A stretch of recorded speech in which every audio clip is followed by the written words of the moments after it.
Good morning and welcome to chapter 7 and 8 of AutoCAD. We're going to look at layers and we're going to look at properties, okay, in these two chapters. So to start off with layers, I'm just going to read what's in the notes here. The best explanation of what they are, okay? They're essential to organizing complex drawings, and they group object properties together like color, line type, and line width, and allow you to assign different property styles to all of the objects on that layer at once, okay? And you can also turn layers on and off, and it just keeps everything visually separate in your drawings, so it makes it a lot easier to read. And you can give them by giving them different colors and line types as well. It's just clearer to differentiate between the different parts of the drawing, and it makes a whole lot more sense when you really make complicated drawings. Then layers become essential, to organize all that information. So there's a little example in the notes here that shows the same drawing, but with the lighting layer turned off. So you can see the difference of what a drawing looks like with or without a particular layer. So right away, looking at the interface up here, you'll notice that this is the part of the ribbons you concentrate on when looking at layers. Okay, and this one here, properties, they kind of because layers work with properties, these two chapters they kind of go together, so think of them as almost one chapter, chapter 7 and 8. So to get into manipulating layers, okay, we do that with the layer properties manager over here. It's the easiest thing to work with layers. So you can get to it by just clicking on this icon here, or simply typing layer, or just LA into the command. I'm just going to use LA. There we go.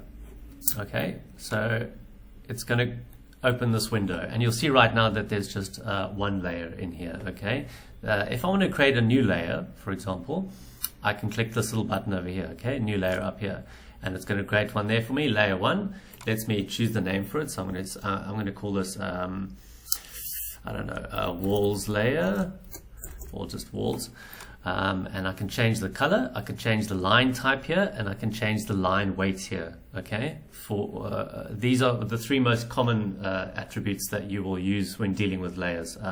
There's some other things you can do here about turning it on and off, and we'll get into that later. But right now, the main things that differentiate one layer from another is its color, its line type, and its line weight. Okay. And I'm going to switch to another drawing now that has some more layers in it, because it's going to be a better example. Okay, here we go. Here's the drawing. It's called Layers Example. I'm going to go to Layer Properties again. Okay, and now you can see I've got quite a few layers in here. So let's just look at the drawing quickly. You'll see my dimensions are all in red. Okay, I've got my hatching in green. I've got doors and windows in a kind of a purple color, and I've got some lighting and symbols and stuff in pink, and cavities are in yellow. Okay, you'll see when I go back to this layer properties manager, there they all are. Okay, and I've given them these names because that makes sense to me, and that will help you organize your drawing also. Okay, so their cavities, you can see, is the color yellow. My dimensions are red, doors and windows that purple color, etc. Okay, and so just like I did before, if I want to create a new layer, I can click down here and I call this new layer. I'm not actually sure what I'm going to put on there. If I want to delete that layer, okay, I can just right click on it, and it gives me a few options here to delete it. I can rename it again to something else if I want. I'm just going to delete this one for now. Okay, so there we go. There are all my layers, and here they are all expressed in the drawing. And you'll notice now that when I was in the previous drawing 2, okay, it's listing this layer up here as 0. Okay, that is my current layer. It's in this little block over here. It says 0. But when I open this layer examples file, you'll see my current layer is something else. It's viewport. And you can change your current layer all the time to the current layer that you want to be working on. So right now I'm in viewport. So if I were to draw a line, for example, it comes out blue, okay? Or any object for that matter. If I go to my layer properties here, it's because my viewport is set to blue, okay? And if I change this now by clicking on here and going to 0, my current layer is now layer 0, and I know that's going to come out white, although when I print it'll come out black. But now if I draw, yeah, it's coming out white, you see, because I'm drawing on that current layer. So the easiest way to switch to a new layer in order to draw a new object on that layer is just to select it from here. But if you happen to have the Layer Properties Manager open, you can also check which the current layer is by looking for the green tick. Here it is next to 0, and if I want to switch to a new layer inside this window, I simply double click on it, okay, DIMS. Now I'm on the DIMS layer, and you'll see that it updated over there. It now says DIMS. Let's go to hatching there, hatching over there, okay? So that's how I switch between layers, and if I draw now, it'll come out green. That's right. Okay, I'm going to go over the layer settings as well. So we go to Layer Properties here, and have a look at these ones over here. Okay, on freeze, lock, plot. These are the visibility settings for the layers. I'm going to move this out the way here. So you'll see now I'm going to turn a couple of these off, right? So it doesn't delete the objects on the layer, it just hides it. It's a little bit easier to see different layers sometimes if you can turn the ones in the background on and off. So let's turn off my windows and doors here. I just click the light bulb icon, okay? It's that simple, and now it's gone. Now I can get rid of the cavities. Let's go to cavities, turn that one off, and you'll see it's removing it from the drawing, okay? And if I want to turn them back on, I just click on the light bulb again. The freeze button works kind of the same. It seems like it's hiding it. It's more relevant when you're working with viewports and that kind of thing, but we'll get to that shortly. And the next one to look at is lock. So you'll see right now most layers will be unlocked. I actually locked this door and window one earlier. I'm going to unlock it. And you'll see it got brighter there for a second. Let's lock another one again. Let's lock dimensions, okay? Locking it means that if I go back to my drawing now and I move my mouse over there, you'll see I get a little padlock symbol whenever I move over a piece of geometry that's on a locked layer. It means that I can't modify anything there anymore. So if I'm happy with the way something looks and I'm going to work on other parts of the drawing, I want to make sure that I don't accidentally delete or move or modify something on that layer, I can just lock it, okay? And then going back to Layer Properties, I can click that padlock again to unlock it, and you'll see the objects now come back to full color brightness. They're not so faded anymore. So those are just four little layer settings to take note of. So let's go back to Layer Properties, and you'll notice all the colors are listed here. So if you want to change the color of a layer, all right, my cavities were yellow. Let's make them something else. Maybe this pink color, okay? So I click on the pink, I click OK, and you'll see, I'm going to go back there for a second, you'll see that the colors all have these particular codes to them, okay? So you might, although it doesn't say pink or red next to these colors, it has that color code. That's just how AutoCAD works, so don't worry about that so much. But yeah, I'm going to stick with that pink color. There we go. So now if I go back to my drawing, I can click X here, or I can just grab it on the side by this darker gray area here and slide it out the way. You'll see that my cavities changed from yellow to that pink color now. Okay, so that's how simple it is to change color. The next thing, I'm going to leave it back at yellow actually. All right. The next thing I want to talk about is line type, okay? So you'll see that when you start drawing in AutoCAD, by default, your lines are usually always continuous, okay? They're completely unbroken, it's a solid line. That's what AutoCAD calls continuous. And you can see it's listed here for all my layers. They all have continuous line types. If I want to change it to something else, because you can have all kinds of different line types with dots and dashes, and even fence lines have little cubes with a little thing, you know, like as if you're looking at a fence post in aerial view. So there's a lot of reasons why you'd use different line types, and also they're used to denote, you know, different parts of the drawing, sections, cutaways, that kind of stuff. So you're going to use them a lot. So look here under line type. I'm going to change the line type for, let's see, let's change it for that pink lighting layer, okay? Let's say I want it to be something dashed. I'm going to go to my lighting layer here. I'm going to click on continuous, okay? And now I need to load some line types in here. You only have two loaded right now, something called ISO dash space, okay? And then the solid line, which is the default. So I want some more in addition to these. So I'm going to click on the load button here, okay? This takes me to this load or reload line types window. And I'm going to choose something here from the list. ISO dash space, maybe this dash double dot, that looks good, okay? And you'll see there's a huge selection here. If you're putting down gas lines or a hot water supply, you can even annotate it using one of these special line types here. That's quite useful. But I'm going to stick with that one, okay? Dash double dot, okay?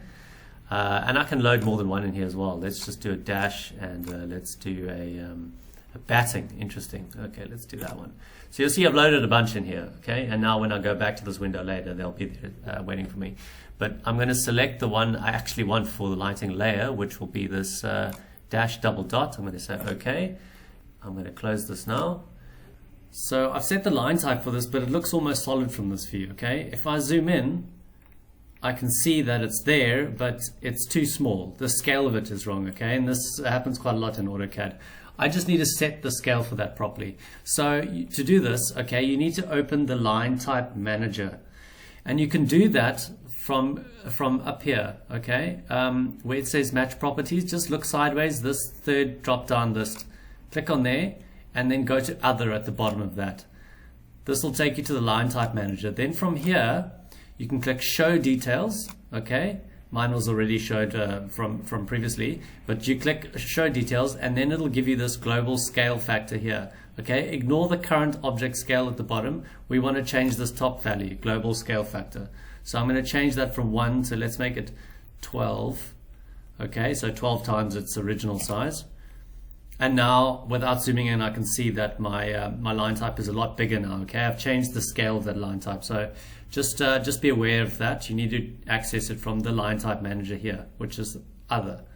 All right, and I think there's another way to do it as well.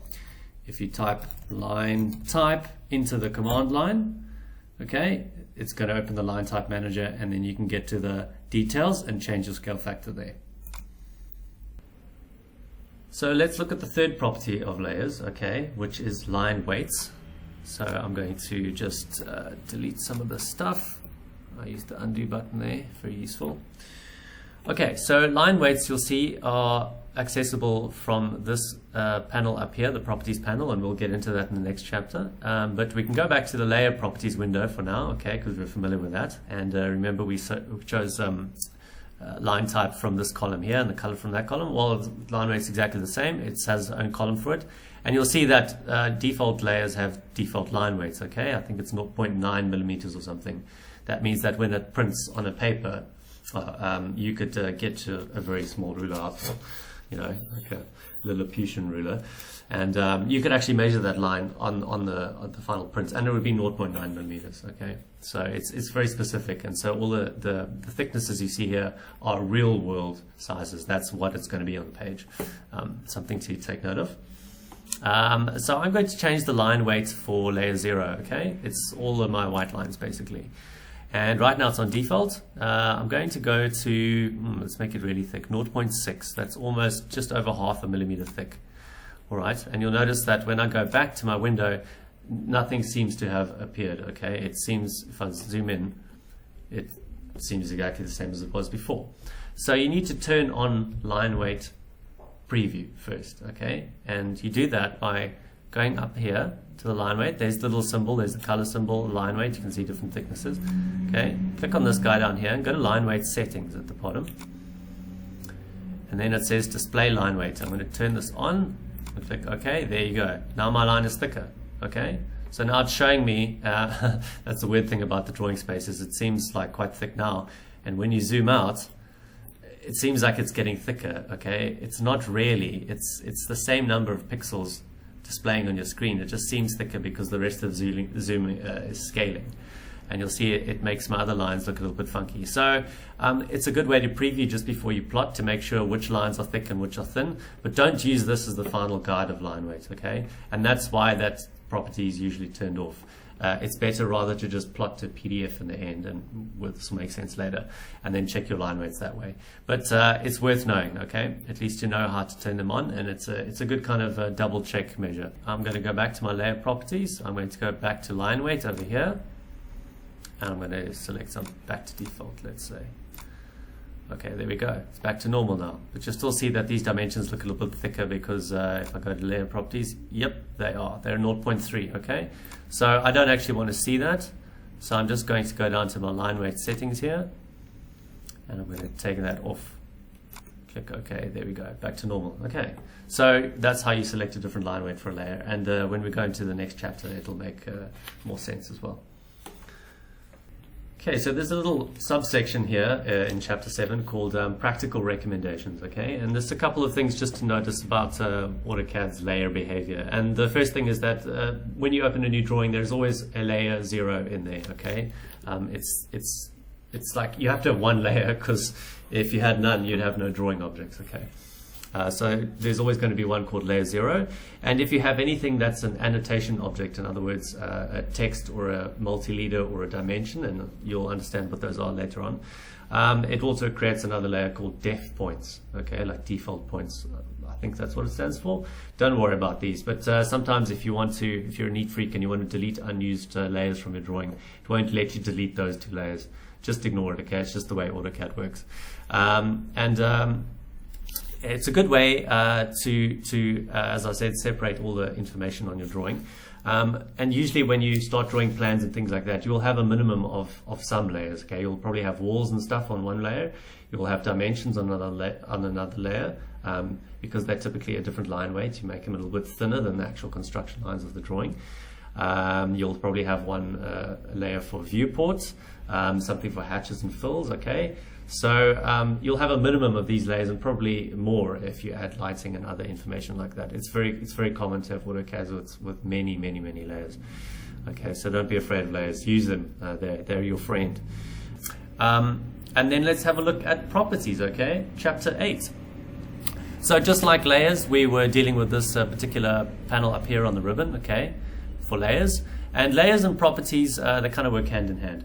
So you remember that when you're setting overall properties for layers, okay, you need to do that by going into layer properties and selecting it over here. Okay. The only exception was perhaps line weights, when you accessed it by going down here to line weight settings. But so just for now, remember that when you're modifying layer properties, do it from inside the layer properties manager. Don't do it from over here. This is object specific. Okay. So if I draw an object right now and I select it, okay, I can change its properties over here to say 20 millimeter line thickness and maybe this crazy batting line weight, okay. It is still on layer 0 because that is my current layer. What I've done by selecting this object and changing the property settings here is I have overridden the settings in the layer, okay. So even though that, let's say these dimension objects are all red and they're all a continuous line type and they're all a particular thickness because they're on that layer, I can click on any one of these, for instance this one. You'll see right now my properties are set to by layer, okay? That means that anytime I see that by layer word there, it means it's going to inherit its properties from the layer that it's on. So right now my dimension layer is set to be red, it's set to have this particular line weight and type, etc. I can override this by changing it to something else besides by layer. So let's say I want to make it blue, okay? I click over there, and now the property for that object is blue. It is still part of the DIMS layer, but I have made it unique in a way, okay? It's not inheriting the properties of the layer anymore because it's not saying by layer. I gave it a specific color. I can do the same thing. I give it a specific line weight and a specific line type as well. But remember that if I ever want to revert back to its original layer settings, I just need to change these back to by layer, okay? And then if I decide I don't want anything to be red on that DIMS layer, then you would go and change that in the layer properties, not in the individual properties of every single item on the layer, okay? That's why layers are convenient. They can let you change those properties across everything that belongs to that layer instead of one by one. But you will have cases when you need to do it one by one, and that's when you do use this properties panel up here. I'm going to delete this now, and let's have a look at the properties palette first. Okay, so this right here is a quick access to the palette, but just like these are quick access to layer properties, okay, it's not a complete replacement for the actual palette. Unfortunately, properties palette is a little bit small. It doesn't have a big icon like this. It's this tiny little diagonal arrow over here, okay, or you can also press Control-1 together on your keyboard. So it opens with this thing, okay, and this gives you all kinds of properties about an object that you have selected. Right now I don't have anything selected. It says so at the top of this thing, no selection. So what it's showing me is just the basic properties of the drawing, okay, where my view sensor is, the line, overall line type scale, that kind of stuff, okay. It's not applying to anything particular, but as soon as I select something, let's say this line over there, arc, okay, that's the type of line it is, okay, it's belonging to this layer, okay, lighting. Its color is currently being dictated by what the lighting layer color is, which is that pink color. The line type is also by layer, etc. And I can see a lot of properties about it. You can see here the geometry. I can even change where it starts in space, the center points. I can change pretty much every kind of attribute about this thing by looking at its properties like this. Okay, most of these you won't have to worry about, and you'll make the changes by clicking the grips and probably drawing new ones instead, because to change them like this is quite advanced, and you won't really do it that often. But the ones up here under general, these are common properties to look out for, and you'll see that right now it's giving me the properties of just this one arc. But if I select more than one object, it's given me, so update my selection to 2 now. I've got 2 arcs. I can select objects from other layers as well. Okay, different colors, different line types. Doesn't matter what I select, but if the more different they are, okay, it can't show all the properties together on one panel for all those different lines. So if you have multiple objects selected, it will only show you the common properties for those things. Okay, so there are all lines, but they're on different, so you see layer varies all. It's not giving me a lot of options here because I've got such a big variation of things in my selection. I'm just going to hit escape to close the selection, go back to nothing. Okay, and then just select a couple of things here, doors and windows. There you go. So these have some more common properties because they're all together on one layer, etc. Okay, so that's how to access the properties of any object that you have selected, and you can do it by selecting the object and then going into that little properties window, or just opening the properties window first and then selecting the object. Makes no difference. One thing to note is if I do have multiple objects selected, for instance these, okay, I've got dimensions, things across a bunch of different layers here, and I play with something here in their group properties, okay, let's say a layer, and I move them all to a new layer, and I can do this by just going to the layer and clicking on this drop down box here. I could also do it up there, but let's do it through properties for now, and putting it on, let's say, the viewport layer. You'll see that all of these things have now been moved to the viewport layer because they were all selected. So when I made that change, it applied to everything in that selection. Okay. If you don't want that to happen, then just select the objects that you want to change, by themselves. So we looked at how to change stuff by going into that properties panel. But if you want to make quick changes to objects, you can just do it up here. Okay. There were a lot of properties in there, like redefining its size and shape and everything like that. But most of the time, you won't use that. You'll just use these basic ones up here, and so that's why they are there for you. Okay, you can click on the properties panel and you can get to them here as well. Color, line type, line weight, they're all listed here, and you can change them from there, but those settings are also shown over here. Okay, so I can take this hatch over here and I can change it. Oh, it took a while to select there. I'm going to go back to home panel. I can change it here to a red color, or let's make it this yellow color. I can change its thickness as well. I can make it say 0.8. Okay, but remember, I'm not going to see that right away, so let me turn that line weight back on. Okay, whoa, that is very thick. Okay, and then I can change it also. It's let's make it this dashed line here. Yeah, I think it's so thick it's not even showing. But that's one way to just, I'm going to hit undo a few times. One way to change the individual properties of something. And just remember that when you have something selected and you're making changes to its properties over here, okay, it is overriding them. It's overriding the layer settings at least. So just be aware of that. It is still part of the hatching layer, but I've given it a unique style, okay? And I've done it by just accessing them there. So that's pretty quick. And then the last thing I want to speak about is match properties, okay? Match properties, oops, I'm doing here quickly. Match properties allows you to copy the properties from one particular element in the drawing, arc, line, whatever piece of geometry you've drawn, and paste it onto a new one. So let's say I want to change this cavity here, everything that I've drawn in yellow, I want to put it on layer 0, I want it to be white, I don't want it to be on the cavity layer anymore, okay? I can go to match properties, which is this tool up here, okay, or I can type match prop, you see the tooltip there. I click on this and it says select source objects. So the object I want to take the properties from, in other words the layer properties, the color, the line weight, that kind of stuff, I want to take them from layer 0. So I click on any object on layer 0. Now it says select destination objects, and now you'll see it give me a paintbrush icon. I can basically paint those properties onto new geometry. So I'm going to draw a little selection around here, and you'll see it's turned white. I'm going to click a few times on the cavities here, and every time I'm doing it, it is basically putting those properties from layer 0 onto what I'm clicking. So I hit enter to finish the tool, and now you'll see if I click on this, it's going to tell me that it is on layer 0.